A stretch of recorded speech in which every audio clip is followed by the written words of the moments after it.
अस्सलामुअलैकुम। 9 साला अब्दुल रशीद और 13 साला शोएब अहमद दोनों भाई एक ऐसी बीमारी लेकर इस दुनिया में आए जिसके बारे में आज से पहले कोई नहीं जानता था।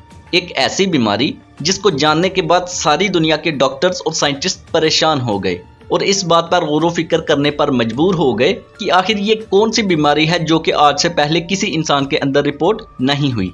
असल में स्टूडेंट्स, ये दोनों एक ऐसी बीमारी में मुब्तला थे जिसके मुताबिक जब तक सूरज तुलू रहता तब तक ये दोनों भी तुलू रहते, मतलब कि तब तक ये दोनों एक्टिव और हशाश बशाश रहते। लेकिन जैसे ही सूरज गुरूब होता वैसे ही ये दोनों भी गुरूब हो जाते। मतलब कहने का ये है कि वैसे ही ये दोनों अपनी एक्टिव फॉर्म से इनएक्टिव फॉर्म में आ जाते, जिसके बाद ये दोनों इस काबिल भी ना रहते कि खुद अपने पाँव पर चलकर घर तक ही पहुंच जाएं। और इसका नतीजा ये होता कि इस दौरान ये दोनों जहां भी मौजूद होते वहीं धड़म करके जमीन पर गिर जाते। इन्हीं सिम्टम्स को देखकर इनके घर वालों ने सोचा कि शायद ये दोनों सूरज से अपनी एनर्जी लेते हैं। जैसे कि बॉलीवुड की एक मूवी में जादू का रोल करने वाला एक एलियन दिखाया गया था जो कि सूरज की रोशनी से अपनी एनर्जी हासिल करता था। इसी वजह से इन दोनों बच्चों को सोलर किड्स के नाम से मशहूर कर दिया गया। लेकिन स्टूडेंट्स, हकीकत कुछ और थी, क्योंकि इससे पहले सिमिलर केस जापान में भी देखा जा चुका था जिसको JPA के नाम से जाना जाता है। शुरू में डॉक्टर्स को ये लगा कि शायद इन बच्चों को कंजेनिटल मास्थीनिया सिंड्रोम है जो कि एक किस्म की रेयर डिजीज है जिसके टोटल 600 केसेस वर्ल्ड वाइड देखे गए हैं। इस डिजीज में मुब्तला पेशेंट्स की नर्व्स इतनी वीक हो चुकी होती हैं कि वो पेशेंट पूरे दिन में बहुत कम टाइम एक्टिव रह पाता है। लेकिन जैसे कि साइंटिस्ट के पास एविडेंस नहीं थे कि ये बच्चे वाकईतन इस बीमारी में मुब्तला हैं, लिहाजा एविडेंस इकट्ठे करने के लिए एक टीम तश्कील दी गई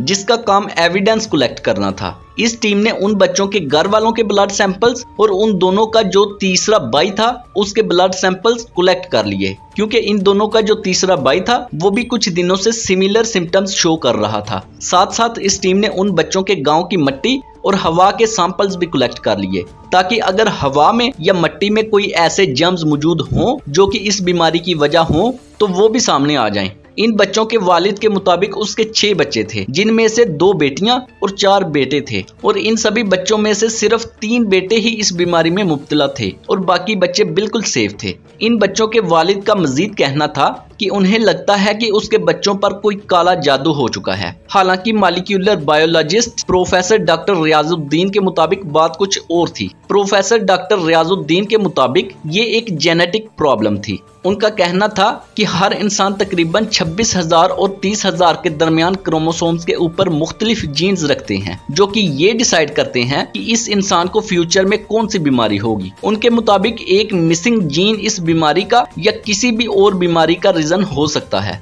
लिहाजा इन बच्चों के DNA का डिटेल्ड एनालिसिस ही इस बीमारी की एग्जैक्ट रीजन बता सकता है। इन सभी मालूमात के साथ साथ एक और अहम बात जो कि रिसर्चर्स को पता चली वो ये थी कि इन बच्चों के वालिदैन एक दूसरे के फर्स्ट कजन थे और इनके 6 बच्चों में से 2 बच्चे अर्ली स्टेज में ही फोत हो चुके थे। इन बच्चों के वालिद हाशिम का मजीद ये भी कहना था कि हमें लगता है कि शायद हमारे बच्चे सूरज से एनर्जी हासिल करते हैं, लेकिन डॉक्टर्स ने उनकी इस थ्योरी को साफ तौर पर रिजेक्ट कर दिया, ये कहकर कि सूरज से एनर्जी हासिल करने का इस बीमारी से कोई ताल्लुक नहीं। क्योंकि डॉक्टर्स ने उन बच्चों के अंदर ये बात भी नोट की कि वो बच्चे दिन के वक्त तब भी एक्टिवली काम कर सकते थे जबकि वो अंधेरे कमरे में या किसी साए में मौजूद होते थे। इस दौरान डॉक्टर जावेद ने कहा कि वो 1 या 2 दिनों तक इन बच्चों का टेटनालोन नामी एक मेडिकल टेस्ट करेंगे जिसके जरिए से डॉक्टर्स इन बच्चों की बॉडी में एंटीकोलाई के नाम से एक केमिकल को डिटेक्ट करने की कोशिश करेंगे, क्योंकि इस केमिकल की मौजूदगी भी ऐसी सिम्टम्स को शो कर सकती है।